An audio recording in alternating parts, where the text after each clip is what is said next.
Hello friends, today we are going to continue our remaining part of models. Are you ready? Please open your notebook, especially grammar notebook and pen, and write it carefully. Listen carefully and learn it by heart. चला तर मग मित्रांनो, आज या व्हिडिओमध्ये आपण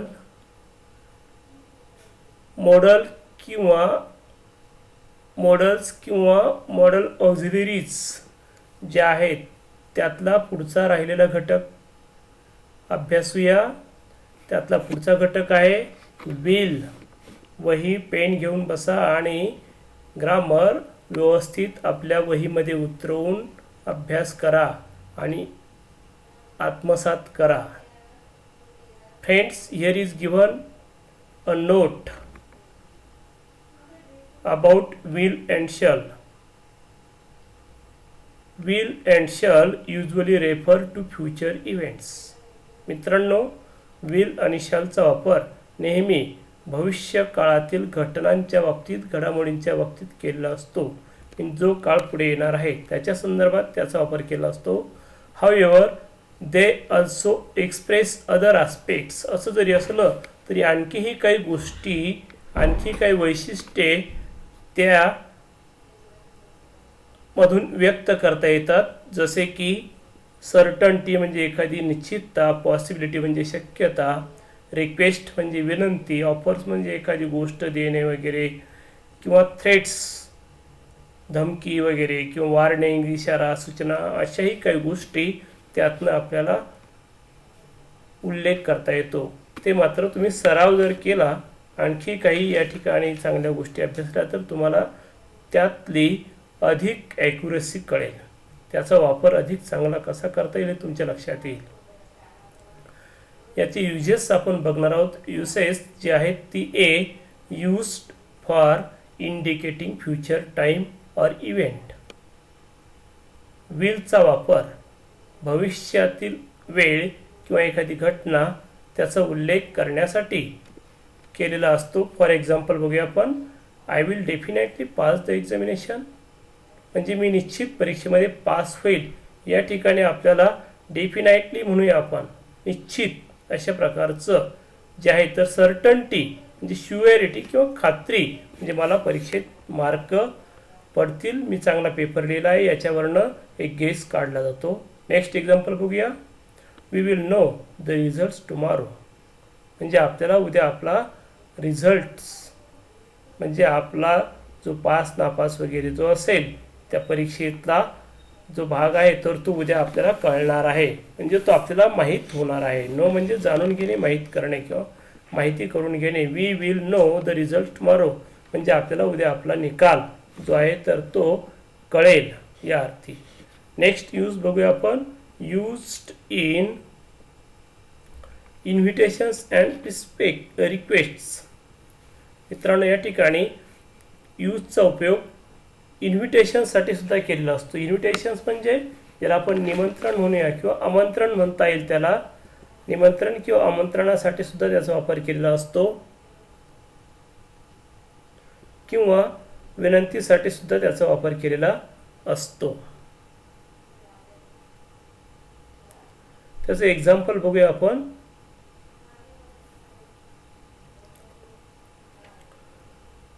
Will you pass the salt please.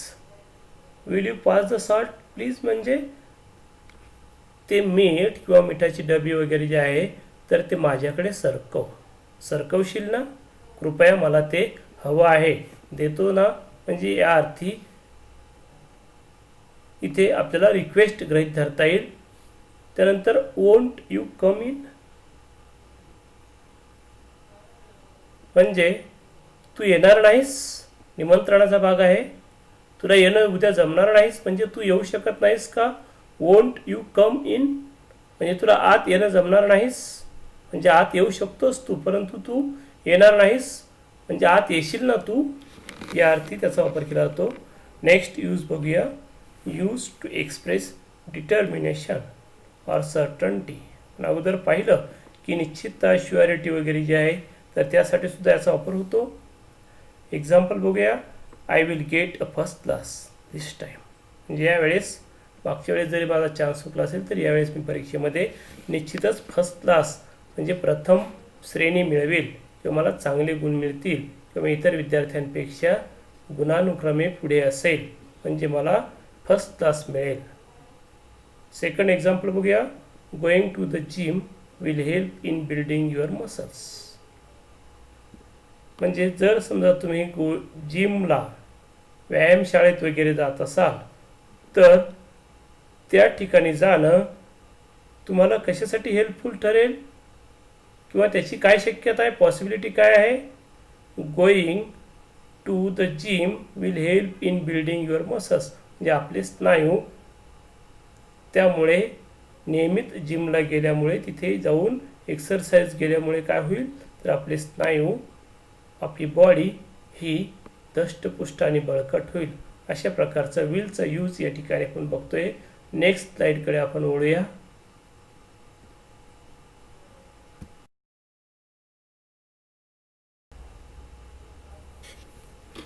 Friends, now we are going to learn use of shall. शॅलचा वापर वाक्यात कसा होतो ते या ठिकाणी आपण बघणार आहोत. जनरली या ठिकाणी एक सूचना तुम्हाला दिली की shall is generally use with the subject I or we. मित्रांनो, आय किंवा वी हा कर्ता असेल तर शॅल हे त्या ठिकाणी वापरतात. एरवी इतर कर्ते जे असतील मग ते प्रथम पुरुष असो, द्वितीय पुरुष असो किंवा तृतीय पुरुष असो, अशा वेळेस तुम्ही विल वापरतात. आय आणि वी नंतरही विल वापरलं जातं, परंतु व्याकरणाच्या नियमानुसार आय आणि वी समोर जनरली आपण टेन्स बघू त्यावेळेस याचा वापर तुम्हाला अधिक चांगला समजेल. जनरली शल वापरतात.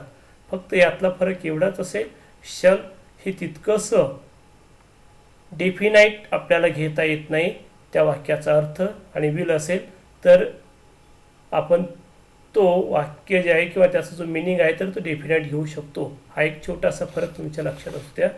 चला तर मग आपण use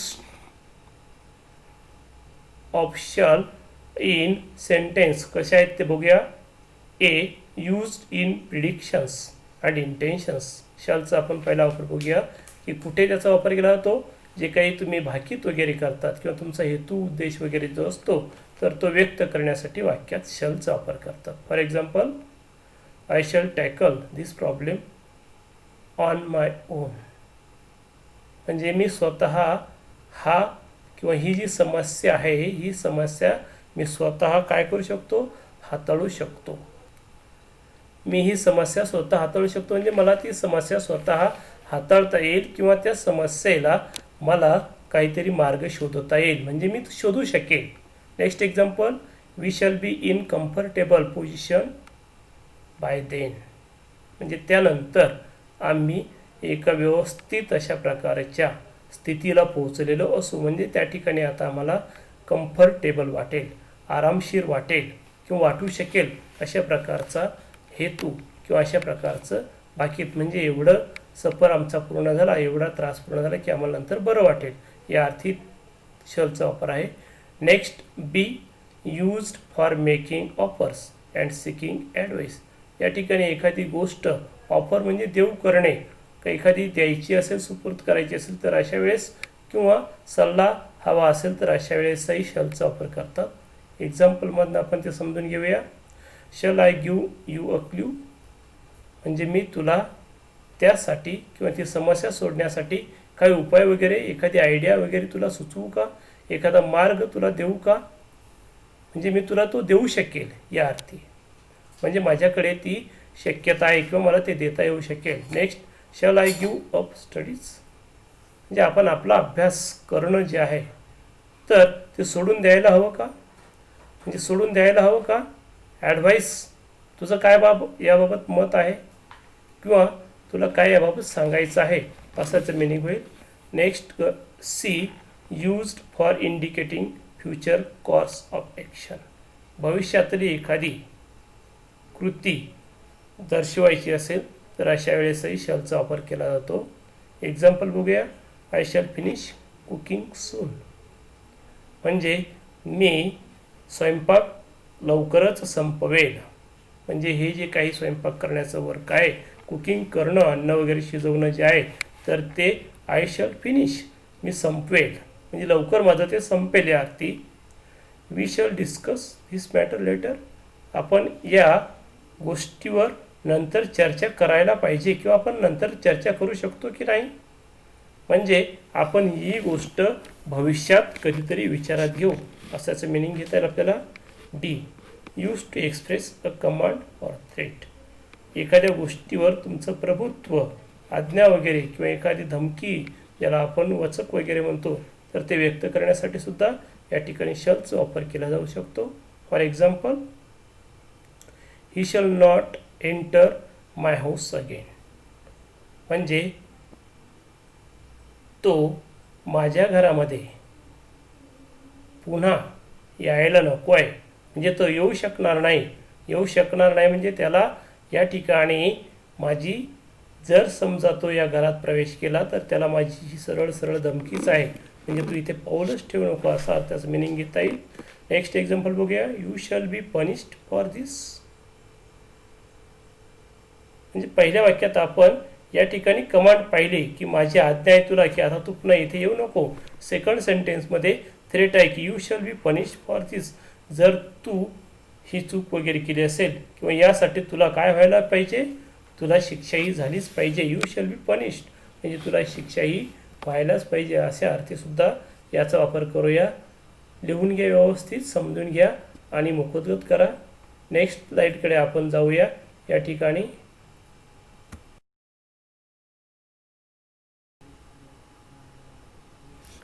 friends, in this slide we are going to learn use of would. मित्रांनो, या स्लाइडमध्ये आपण वूडचा वापर करणार आहोत. या पूर्वीच्या स्लाइडमध्ये आपण शल आणि विल बघितलं. आता वूडचा वापर वाक्यात कसा केला जातो आणि त्याचा एक्झॅक्ट मिनिंग कसा आपल्याला घेता येईल किंवा when can we use would in sentence, केव्हा वापर करू शकतो आपण, आपल्याला ते यात बघायचं आहे. A. Used as the past tense of will. मित्रांनो, एक लक्षात ठेवा की विलचाच भूतकाळ वूड आहे. जसं शलचा भूतकाळ शूड होतो तसं विलचा भूतकाळ वूड होतो. म्हणजे विलचा पास्ट टेन्स म्हणूनही याचा वापर केला जातो. For example, I would write. I will write म्हणजे मी लिहील. आय वूड राईट म्हणजे मी लिहिलेले असेल.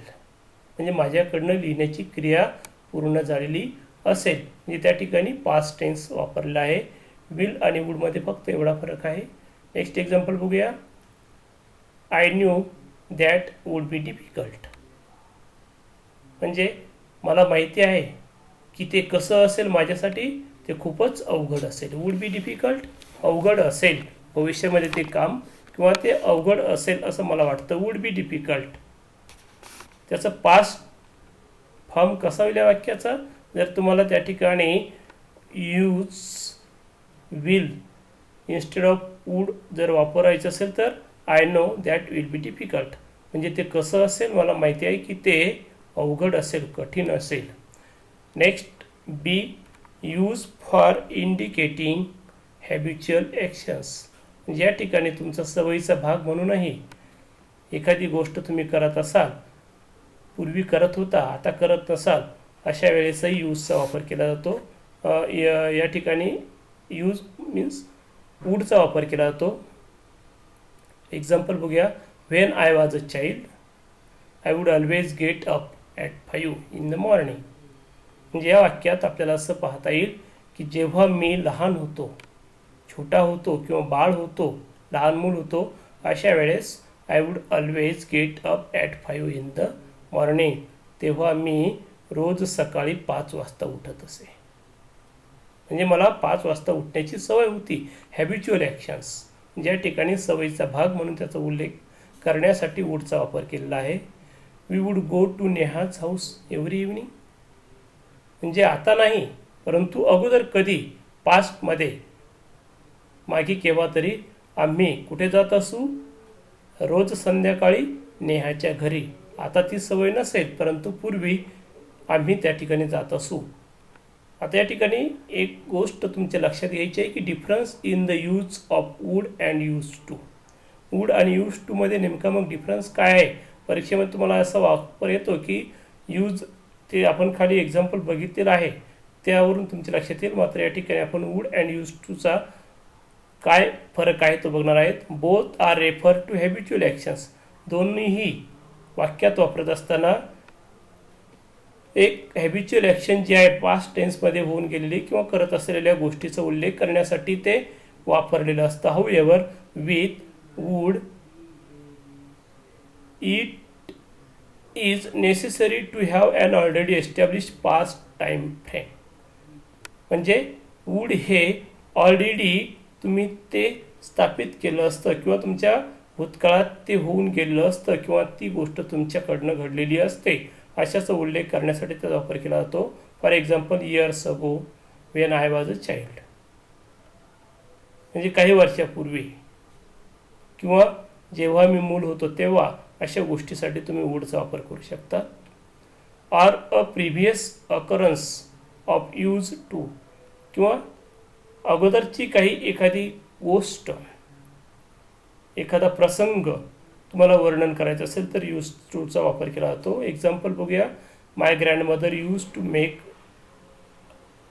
रांगोळीज and we children would gather around हर.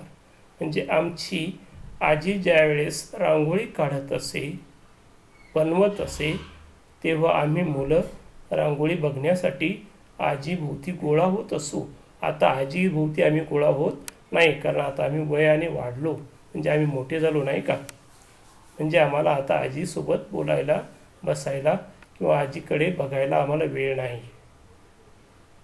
त्या ठिकाणी परीक्षेमध्ये तुम्हाला यूज टू हे वूडच्या ऐवजी वापरा असं सांगितलं जातं. तर इथे एक एक्झाम्पल तुम्हाला सोडून दिलेलं आहे. ही वूड स्पीक, त्याचं ही यूज टू स्पीक. त्या ठिकाणी टू हे तुम्हाला टू स्पीक इन्फिनिटी वाटेल, मात्र यूज टू हा पॅटर्न जसं आहे त्यामुळे वूड काढून तिथं यूज टू वापरलेला आहे हे लक्षात येईल. Thank you. Have a nice day. We will meet in next video with remaining part of modals. Thank you and have a nice day once more. Okay.